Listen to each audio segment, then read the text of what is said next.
அவர் தேடி நம்மளை மீட்டெடுத்து நம்மை வழி நடத்தி கொண்டிருக்கிற தேவனை நாம் ஒவ்வொரு நாளும் விசுவாசிக்க வேண்டும்.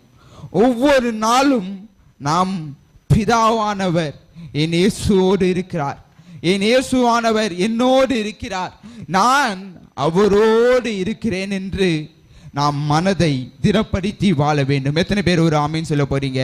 எத்தனை பேர் சொல்ல போறீங்க என் இயேசு என்னோடு இருக்கிறார் என்று? நீங்க சொல்றீங்கன்னா இன்றைக்கு என் இயேசு என்னோடு இருக்கிறார், என் குடும்பத்தில் இருக்கிறார் என்று நீங்க நம்ம வாழ்க்கையில நம்ம சொல்லுகிறது மட்டும் இல்லாமல், இந்த 21ஆம் வசனம் மிகவும் அழகாக இருக்கிறது.